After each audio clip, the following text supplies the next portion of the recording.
இதுல குறிப்பிட்ட ஒரு அதிகாரத்துல இருக்க ஜாதியினர காமிக்கிறாங்க.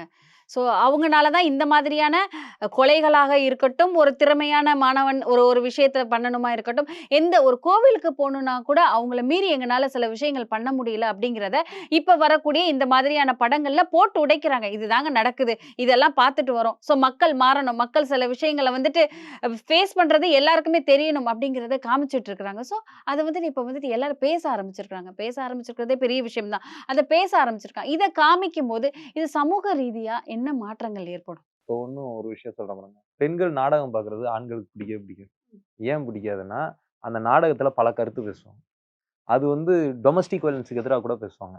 அவங்க அத பார்த்து கெட்டு போறாங்கன்னு நெனைக்கிறாங்க. கெட்டு போறது மீன்ஸ் ஒரு ஆணோட பார்வையில இருந்து என்னன்னா, ஒரு பொண்ணு நீயும் நானும் சமம்னு ஒரு ஆண் கிட்ட சொன்னா அது கெட்டு போறது. ஒரு ஆண் பார்வையில இருந்து. சரி. நான் வந்து நீ இப்ப பழகுற மாரி நண்பர்கள் நான் வச்சுப்பேன்னு சொன்னா கெட்டு போறது. ஆனா நீங்க ஒரு ஜென்ரலா ஒண்ணு பாருங்க.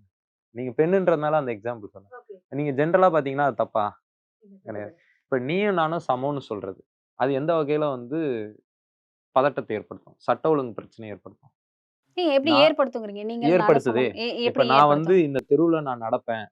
உனக்கு எந்த பாதையில நீ போறியோ, அதே பாதையில நான் வருவேன். இந்த ஒண்ணும் இல்ல. 2 மாசம் முன்னாடி ஹைகோர்ட்ல ஒரு பெட்டிஷன். ஒரு ரிட் போடுறாங்க. எதுக்கு?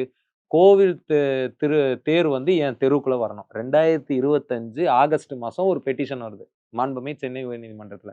இது ஒரு வேலையா? ஹைகோர்ட்க்கு இத அது வந்து question of law, question of fact அந்த கோர்ட். அந்த ஒரு கான்ஸ்டிடியூஷனல் கோர்ட். அதுல உட்கார்ந்துகிட்டு இத பேசுற அளவுக்கு ஒரு கோர்ட் இன்னும் அந்த நிர்பந்தத்துல அந்த கோர்ட் இருக்கு.